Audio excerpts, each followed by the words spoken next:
సారా blogs channel నుంచి ఈరోజు దేవుని వాక్యం మీ ముందుకు తీసుకొస్తున్నాను. బైబిల్లో అనేక మంది స్త్రీలు ఉన్నారండి. దేవుని కొరకు ప్రయాసపడిన స్త్రీలు ఉన్నారు. దేవుని కొరకు అనేకమైన శ్రమలు, నిందలు, అవమానాలు భరించిన స్త్రీలు ఉన్నారు. చివరికి దేవుని కొరకు ప్రాణం పెట్టి స్త్రీలు కూడా ఉన్నారు. కొన్ని వందల మంది ఉన్నారండి స్త్రీలు. అయితే ఆనాడు ఆదిలో స్త్రీ దేవుని మాట ఆజ్ఞ అతిక్రమించి ఏం చేసింది? తినవద్దన్న పండు తినింది. మనకందరికి తెలిసిన విషయం.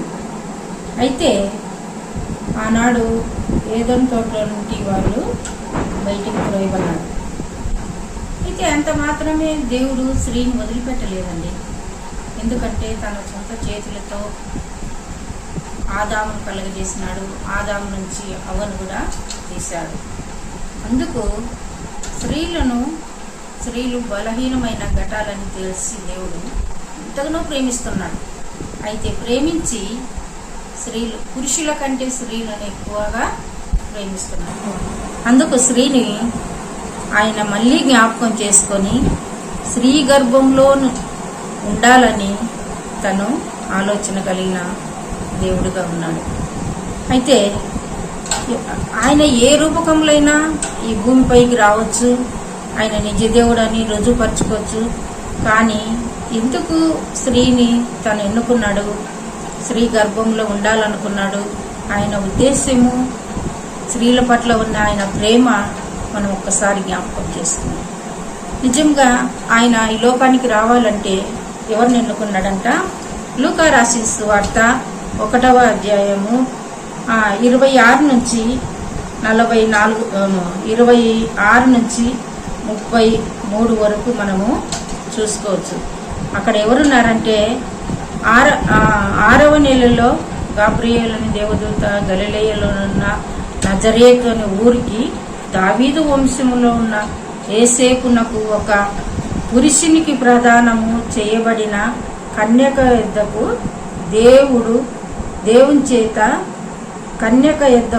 దేవుని చేత పంపబడిన కన్యక పేరు మరియ. అయితే మరియమ్మను మనము చూస్తున్నాం, మనకందరికీ తెలిసిన విషయమే. అయితే ఎందుకు అంత ప్రపంచమంతట్లో నజరేతు ఊరిలో కన్యకలు ఉన్నారు, వృద్ధులు ఉన్నారు, యవనస్తులు ఉన్నారు, అయితే స్త్రీలు కూడా ఉన్నారు. అయితే ఎందుకు ప్రదానం చేయబడిన ఒక పురుషునికి ప్రదానం చేయబడిన ఏమనంట కన్యక పేరు మరియ. ఆ మరియనే తను కోరుకున్నవాడుగా ఉంటున్నాడు. అయితే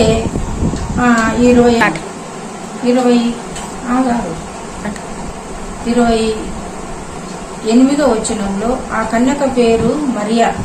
ఆ దూత లోపలికి వచ్చి ఆమెను చూసి, దయాప్రాప్తురాలా, నీకు శుభం, ప్రభు నీకు తోడై ఉన్నాడని చెప్పింది. చూడండి ఎంతమంది స్త్రీలు ఉన్నారండి. అయితే ఎక్కడ నజరేతులోనున్న ఊరికి ఎందుకు వచ్చినాడు? అక్కడ వచ్చి ఒక పురుషునికి ప్రదానం చేయబడిన కన్యక దగ్గరికే వచ్చి అక్కడ ఆమెతో మాట్లాడుతున్నాడు.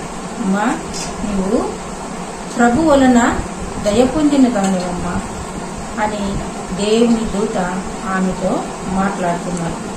అలాగే ఆమె 29వ వచనంలో ఆమె ఆ మాటకు బహుగా తొందరపడి ఈ శుభవచనము ఏమిటి అని ఆలోచించుకొనిచుండగా దూత, మరియా, భయపడకుము, దేవుని వలన నీవు కృప పొందిన దానవు.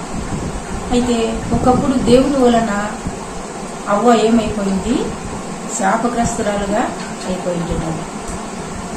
అయితే అదే స్త్రీని మళ్ళీ ఇప్పుడు ఏమంటున్నాడు? దేవుని వలన నువ్వు ఏం పొందిన దానివంట? దయ పొందిన దానివంట. ఇక్కడ ఏమంటున్నాడంటే ఆమె ఆ మాటకు తొందరపడి ఆలోచించుకొనిచుండగా దూత, మరియా, భయపడకుము, దేవుని వలన నీవు కృప పొందిన దానం. ఎవరి వలన అంటమ్మా? ఎవరి వలన కృప పొందిన మనము? దేవుని వలన కృప పొందిన స్త్రీలం కదా. దేవుని వలన నువ్వు కృప పొందావమ్మా. దేవుని చేత నేను పంపబడినానంటున్నాడు. అంతేకాకుండా దేవుడిని తోడై ఉన్నాడు అంటున్నాడు. చివరికి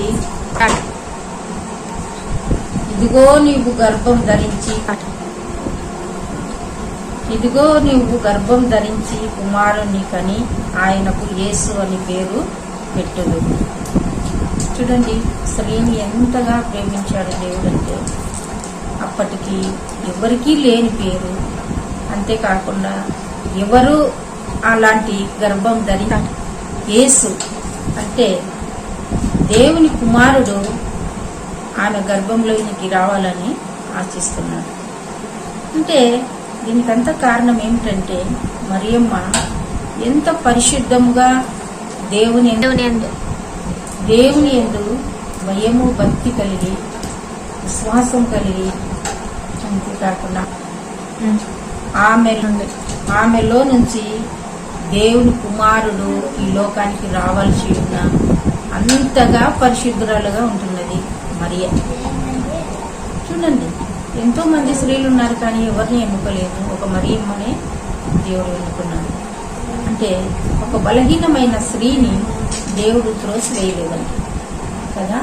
మనం స్త్రీలను మన ఇంట్లో మన బంధువులు, మన భర్తలు ఎవరైనా మనలను తృణీకరించవచ్చు, త్రోసివేయచ్చు. కానీ దేవుడు మాత్రము మనల్ని ఏమాత్రము విడవడు, ఎడబాయడు. ఆయన ఎన్నడూ కూడా మరువని దేవుడు. ఇప్పుడు క్రీస్తు పూర్వము అవ్వను త్రోసివేశాడు కదా. అయితే అంతటితో మర్చిపోలేదండి. మళ్ళీ అదే క్రీస్తు శకం ఆయననే ఒక స్త్రీ గర్భంలో నుంచి ఈ లోకానికి రావాలని తన ఆలోచన కలిగిన దేవుడుగా ఉంటున్నాడు. కొంచెం క్రీస్తు రూపకముగా లోకానికి వచ్చాడు. అయితే మరియమ్మను ఒకసారి జ్ఞాపకం చేసింది. ఆమె ఒక పురుషునికి ప్రదానం చేయబడిందండి. ఆ రోజులలో ఇశ్రాయేలు ప్రజలు కన్యక ఒకవేళ గర్భం ధరించిందనుకోండి రాళ్లతో కొట్టి చంపేవాళ్ళు. వాళ్ళు విధవరాలు గర్భం ధరించిందనుకోండి రాళ్లతో కొట్టి చంపేవారండి. అయితే దేవుని ఆలోచనలు చూడండి, అక్కడ ఆమె కన్యకగా లేదండి. ఒక పురుషునికి ప్రదానం చేయబడింది. కన్యకనే కానీ ఒక పురుషునికి ప్రదానం చేయబడింది. అయితే ఒకవేళ ఆ యేసేపుకు ప్రదానం చేయబడక ముందు యేసుప్రభు లోకానికి ఆమె అయితే పరిశుద్ధురాలే, నీతిమంతురాలే. ఆయన రావాలని, ఈ లోకానికి రావాలని ఇదే ప్రణాళిక అప్పుడే కలిగి ఉంటే అప్పుడు ఏం చేసేవారు? మరియమ్మ రాళ్లతో కొట్టి చంపేవారు కదా. ఈ రోజులు నువ్వు నేను నిత్య నరకానికి, నాశనానికి వెళ్ళిపోయేవారు. క్రీస్తు లోకానికి వచ్చే అవకాశము ఉండకపోయింది. ఇందుకు ఒకటి అడ్డం వస్తుంది. ఏందది? యేసేపునకు ప్రదానం చేయబడిన కన్యక పేరు మరియ. ప్రదానం చేయబడింది కాబట్టి మరియను ఎవరు ఏమీ చేయలేకపోయారు. ఆమెను ఎవరు కూడా ఏమనలేకపోయారు కదా. ఎందుకు? ఆమె గర్భంలో లోకరక్షకుడైన క్రీస్తు ఉన్నాడని, అంతేకాకుండా ఆమె ఒక పురుషునికి ప్రదానం చేయబడిందని వాళ్ళు ఏమనలేకపోయారు. అయితే చివరికి మరియమ్మకు యేసేపు దేవుడు తోడైనాడు. తర్వాత యేసేపు ఆమెను దగ్గరికి తీసుకొని చివరికి ఎక్కడ వారిద్దరు ప్రయాణం సాగింది? బెత్లెహేము వరకు మరియమ్మను ఏ మాత్రం కూడా ఆయన ముట్టకుండా పరిశుద్ధముగా లోకరక్షకుని లోకానికి వచ్చేంత వరకు మరియమ్మను కాపాడుకోవడానికి యేసేపును సిద్ధపరిచాడు. అనేక మంది స్త్రీల గురించి, బైబిల్లో ఉన్న స్త్రీల గురించి అర్థాలు కావాలంటే సారా బ్లాగ్ ఛానల్కు మీరు కామెంట్ పెట్టచ్చు. సబ్స్క్రైబ్ చేయండి, లైక్ చేయండి, షేర్ చేయండి. Next video